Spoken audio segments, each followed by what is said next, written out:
heard this explosion and just swung my glass over and everything. That's the one that got to Arizona.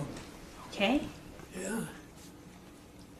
And my skipper come up and says, "What in the world's going on?" I said, pointed up there. I had a long glass and I handed in the long glass and handed it to him. And because we were a mile from headquarters, see? Because we were just inside the gate. I was on the 45, and we had 35 and 45 automatics mounted, you know. Of course, we did. If you just had a picture of the inside, it was trees and bushes and everything. When they come down, after the main bunch of the bombers come over, we moved over from our anchorage across the channel under the tree bushes. Okay. And we had a good shot. Everything had come down through there. We just sit there and aimed them down. He went right on. When he made a turn, that's when all four of us aimed on him and shot it down. we had actually littered him just to pieces. Because there we were about a mile from the harbor, the machine works, just inside the gate. But that particular night, believe it or not, they let the gate open. Nobody could ever come up with why. The night before. I had had the mid-watch, and at 2 o'clock, the two that were sweeping called in and called and called and called and couldn't raise anyone. I got on mine and asked them, "When you want me to try a landline?" We had a phone right on the dock. No, I said, "Just forget it. We'll go ahead and finish our sweep and then come in." And when That's they come when in, during the bombing, they was coming in. That's when the bombing, That's when they just found the. they'd hit the other side of the island and then worked across. Okay. Okay. Yeah, They don't know why yeah, why the gate. that was mass confusion, to tell you.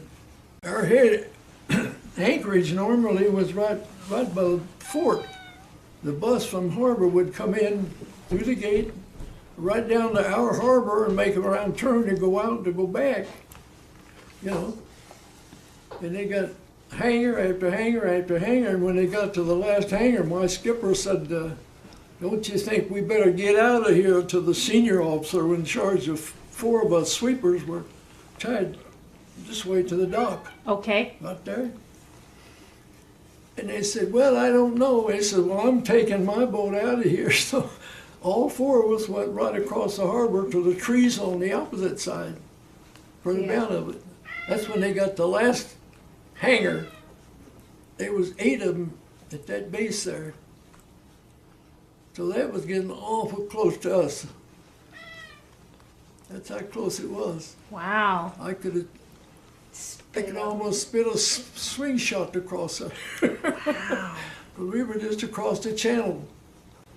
And finally, at 2 in the afternoon, they sent us to Honolulu Harbor with one of the freighter of the passenger boats was coming in. The Laurelene. What was that? That was 8 miles down from where we were. Honolulu was 8 miles away? Down to the city of Honolulu. Okay. So we went down there. We got there about 3:30, 4 in the afternoon.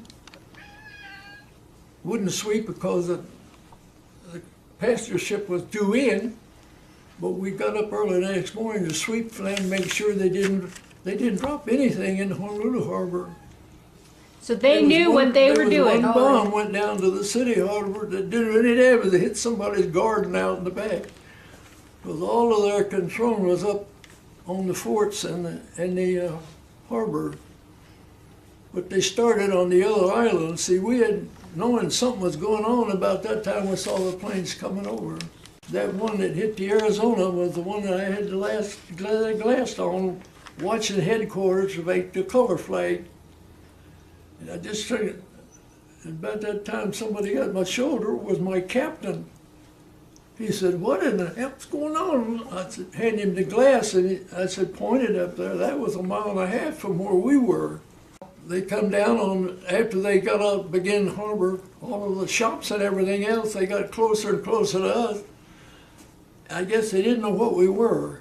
I'm just assuming that everybody could 'Cause we were 2-2, just what they call fishing boats, Yeah. but they were only 85 feet long, you know, and didn't have the Navy colors. They just, you know, what they did was take these and on the backs where they carried the fish, steam that all out and put 500 horse diesels in there to run the big generator for minesweeping.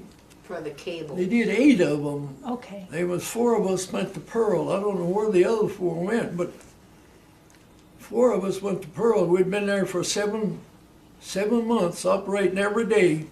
We never found a mine. Thank goodness.